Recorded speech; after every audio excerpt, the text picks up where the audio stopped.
Θέλω να ευχαριστήσω και την Ιωάννα Σακελάρη που είχε την πρωτοβουλία να εισηγηθεί να τιμηθώ από το Διοικητικό Συμβούλιο και όσους άλλους συνέβαλαν σε αυτό, όπως ο Γιάννης Ζαρίδης. Μπορεί να ξεχάσω ορισμένα πράγματα ή ορισμένα πρόσωπα, ζητώ την κατανόησή σας. Η τιμή που μου γίνεται σήμερα είναι εν μέρει. Το μεγαλύτερο μέρος ανήκει στους συνεργάτες της κλινικής, αλλά και των άλλων κλινικών των νοσοκομείων της πόλης μας και της χώρας μας που έχουν συνεργαστεί για να επιτύχουμε από κοινού ό,τι έχουμε επιτύχει. Λένε ότι είμαστε οι επιλογές μας. Γεννήθηκα στον Φιλότα Φλόρινας το 1953, ένα χωριό φτωχό την εποχή εκείνη, που οι άνθρωποι δεινοπαθούσαν.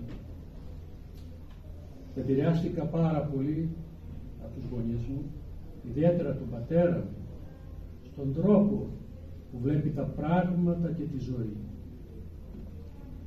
Έτσι, το 1964, πρώτη επιλογή, αποφάσισα να γίνω γιατρός. Για δύο λόγους. Ο πρώτος ήταν γιατί ήθελα να βοηθήσω τους ανθρώπους. Δεν θέλω να μακρηγορήσω άλλο, αλλά έτσι αισθάνθηκα να δώσω ένα στίγμα το πώς ένιωθα και το τι έκανα. Χαίρομαι πάρα πολύ γιατί βλέπω τους συνεργάτες μου να συνεχίζουν με την ίδια επιτυχία και με ανηφορικό τρόπο, δηλαδή αυξάνοντας τη δουλειά τους σε όλους τους τομείς. Είμαι ευγνώμων προς αυτούς. Είχαμε μια οικογενειακή ατμόσφαιρα. Φρόντιζα βέβαια και εγώ να λύνονται όλα τους τα προβλήματα και να τους εφοδιάζω με ό,τι μπορούσα.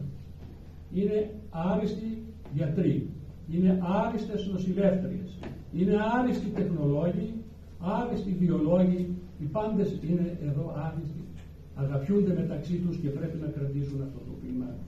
Και χαίρομαι γιατί έχουμε έναν διοικητή που τα έχει καταλάβει από πολύ νωρίς αυτά και ενισχύει όλες τις προσπάθειες.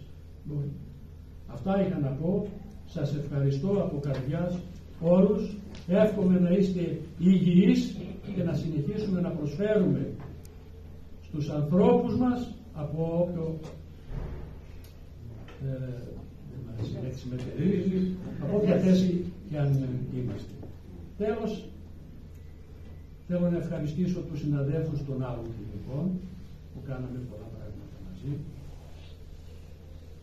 Θέλω να ευχαριστήσω και άλλους ανθρώπους από τον τομέα της υγείας που βοήθησαν, τους συναδέλφους μου από τους οργανισμούς της αιματολογίας, και τέλος θέλω να ευχαριστήσω τους γονείς μου για τα εφόδια που μου έδωσαν της προσωπικότητας και του χαρακτήρα μου, και ακόμα περισσότερο η γυναίκα μου, τη Γιώτα, που είμαστε μαζί από το 1971. Σας ευχαριστώ.